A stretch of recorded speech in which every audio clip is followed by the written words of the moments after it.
माफी चाहता हूँ क्योंकि वीडियो थोड़ी देर से आया है। तो स्वागत है दोस्तों आप सभी का ज्ञानी वीडियोस में। वैसे तो आप सब लोगों ने 7 अजूबों के बारे में कहीं ना कहीं रहस्यमयी बातें सुनी होगी, लेकिन इन 7 अजूबों की आज कुछ अजीबोगरीब बात इस वीडियो में करने वाला हूँ। यह 7 अजूबे अपने इतिहास, विशालता और खूबसूरती के लिए जाने जाते हैं। तो शुरू करते हैं चिचेन इत्जा से। मेक्सिको में युकातेन क्षेत्र में चिचेन इत्जा है, जो कहा जाता है कि वह 5 किलोमीटर के दायरे में फैला हुआ है। चिचेन इत्जा के अंदर माया सभ्यता द्वारा बनाए गए कई सारे अद्भुत स्ट्रक्चर पाए जाते हैं, लेकिन इनमें से एक बेहद खास अल कैस्ट्रिलो नामक पिरामिड बहुत ही ज्यादा दिलचस्प है। इसकी रहस्यमय और खास बात जानकर आज भी लोग हैरान हैं, क्योंकि यहाँ की ज्यादातर जगहों पर अजीबोगरीब आवाज आती है। पिरामिड की इन सीढ़ियों के सामने खड़े रहकर जब लोग तालियां बजाते हैं, तब रिफ्लेक्ट में कुछ ऐसी अजीबोगरीब आवाज आती है, जैसे कि चिड़िया गा रही हो। आज तक साइंटिस्ट भी पता नहीं लगा पाए कि ऐसी आवाज क्यों आती है। और इस पिरामिड के बगल में ही एक बास्केटबॉल जैसा ग्राउंड है, जहाँ पर अगर कोई एक बार ताली बजाता है तो उसके रिफ्लेक्ट में आपको 9 बार तालियां सुनाई देगी।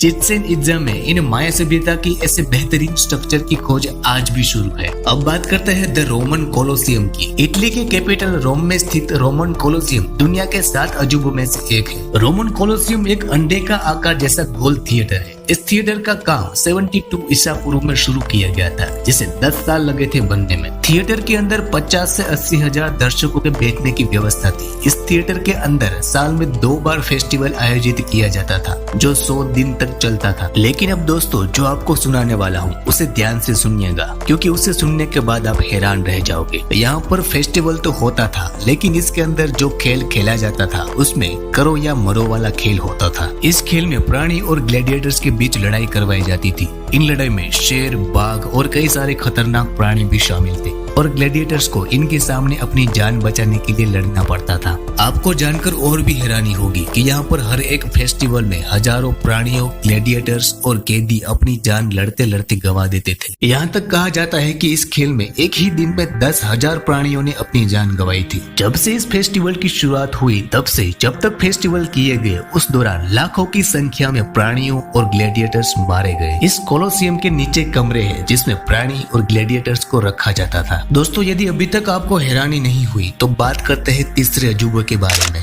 Machu Picchu.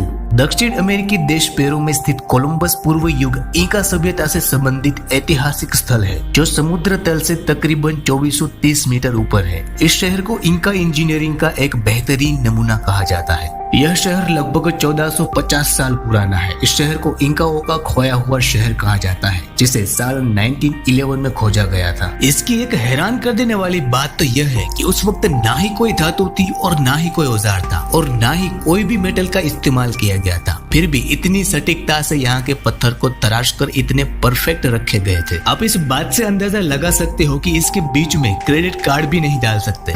इस शहर को पाने के लिए कई बार लड़ाइयाँ हुई है, और यहाँ पर कहा जाता है कि इस शहर की छानबीन के दौरान कई सारी कुंवारी महिलाएं और पुरुषों के कंकाल पाए गए थे। और एक हैरान कर देने वाली बात तो यह है कि इस शहर के बनने के 80 साल के बाद यहाँ से लोग अचानक ही गायब हो गए थे। और इससे भी अजीब बात तो यह है कि आज तक कोई भी ऐसे सबूत या निशान नहीं पाए गए हैं कि इस शहर का निर्माण किसने किया और कैसे किया।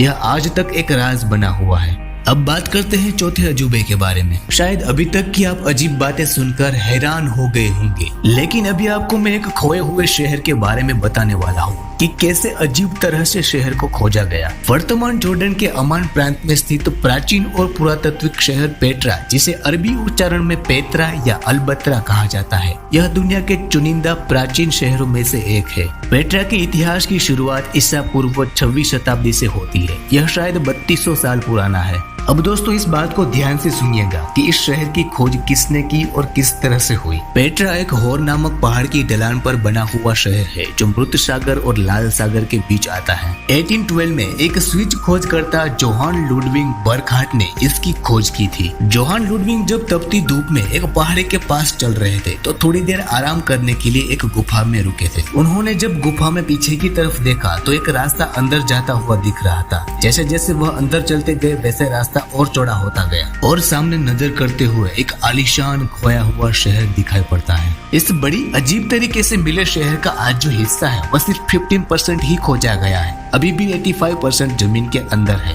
Christ the Redeemer statue. Brazil देश में रियो डी जेनेरो शहर में ईसा मसीह की यह प्रतिमा पहाड़ की चोटी के ऊपर रखी गई है। इसका निर्माण 1922 से 1931 तक चला था। तो दोस्तों, इस स्टेचू की अजीब बात शायद आप भी जानते हैं, लेकिन आपने कभी नोटिस नहीं किया होगा। क्राइस्ट द रिडीमर स्टेचू को कई सारी गेम्स और मूवीज में दिखाया जाता है। दोस्तों, इस स्टेचू से रिलेटेड आपके लिए एक सवाल है।